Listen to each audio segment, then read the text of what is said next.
2 weeks before our 2 months internship in Nairobi were affected by uncertainty about what we would experience in East Africa, and especially where and what we would be working.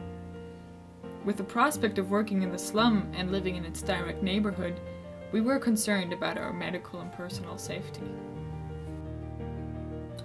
We expected to find poverty, hygienic grievance, and a lack of specialized staff and expertise. We feared not to be able to participate actively due to missing organization, our lack of knowledge, and the short operation time. On the other hand, we expected to learn a lot.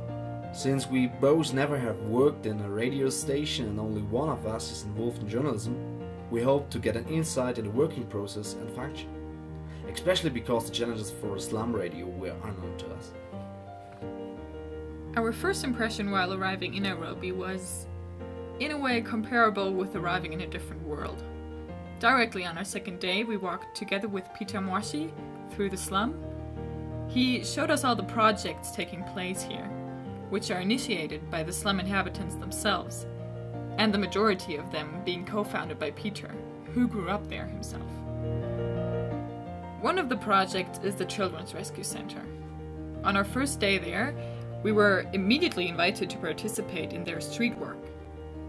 Beside the center lies this huge dumping site, where hundreds of men, women, and children look for food and sellable materials every day.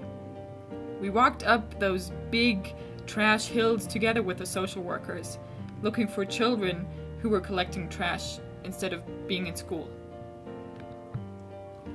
It is a different thing seeing those circumstances on TV instead of being directly in front of your eyes. Slowly you understand that the living circumstances of these people are totally different to yours, and you absolutely experience a frightening hopelessness, and the contamination is horrible. It would be a lie to say that all this doesn't totally overwhelm you, makes you feel helpless and paralyzed. We felt unable to do anything that could actually change anything about the situation here, especially not in such a short time. After the first week, we sat down together with the project colleagues and set up a timetable for us. Next to the work in the radio station, we worked some days in the Children's Rescue Center to be able to comprehend the life in the slum. Since we don't have any official training in social work, we offered the center to help with our knowledge and skills from our study subjects, which are architecture, journalism, communication, and economics. At request of the center, we now document and publish their work with the children for them. Besides that, we organize an art class 2 times a week, and we also do some gardening and field work with the kids to maintain the compound and to make it a little bit nicer. We had to bring up a lot of own initiative for that. Part of getting to know their culture also included getting to know their rather slowly and spontaneous way of working. If you want to put an idea or a suggestion for improvement into effect, you have to start on your own.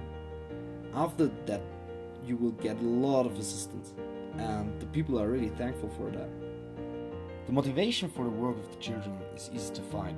The most of them are really bursting with joy. It seems like that they just need something to eat and someone with whom they could play, and then they are happy, and that's all they need.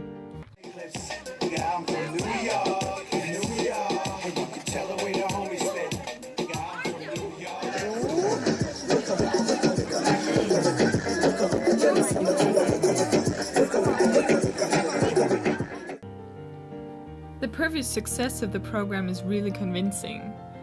Since the center lies directly next to the dumping site and is run by local people, the work is as close as possible to the problem area and the people who live in it. For us, the most compelling thing is that the children are sent to school after 1 year of rehabilitation, so they get the needed finance support for education and are able to come back on holidays and weekends to stay away from the streets and the criminality. Our prejudice concerning the lack of professionalism and expertise would finally totally prove wrong in the slum radio station. While we tried to avoid bringing along valuable and much technical stuff and devices, the media center, which lies directly in the neighborhood of the slum, is equipped with computers and video cameras, photo cameras, and graphic programs. The youth is being trained there in handling the equipment and working with media. The radio show is part of the media center. Different shows there are prepared and presented by the youth on air. We participate in a 3-hour show every Saturday, which addresses the youth in the slum, discussing about contrary political and social topics of the country. Yet it never lacks a lot of fun. We meet during the week with the team and are allowed to prepare the show with them.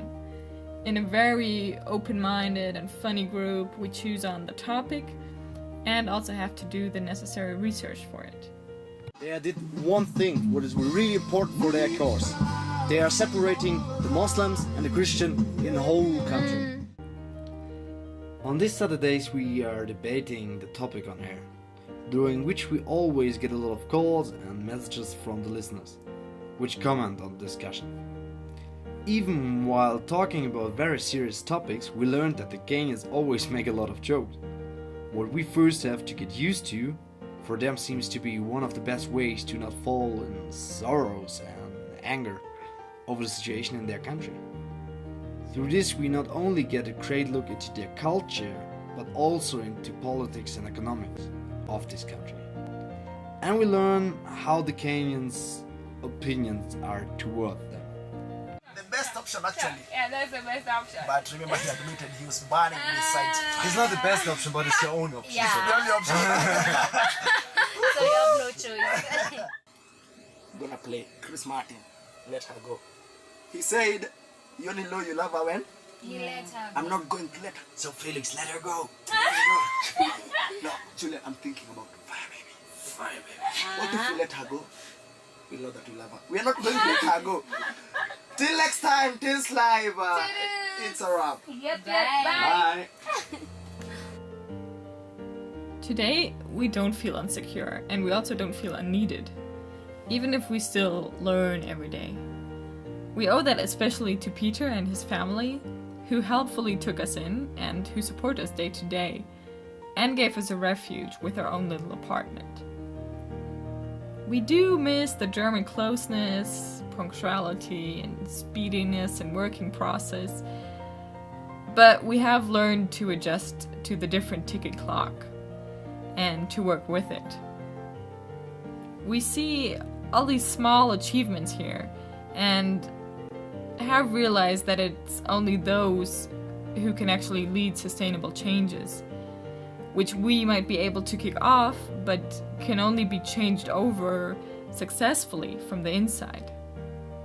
The understanding for this was mainly brought to us by Peter, who attended us all along, and with his background of own experiences with the first world, he has empathy and usually the right words for problems on personal scale, as well as generally.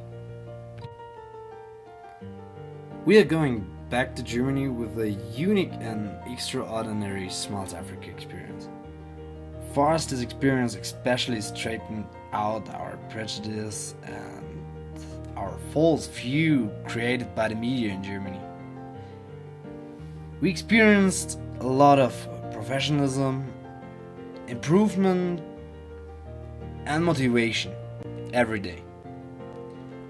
And we hope to take so much of it back home.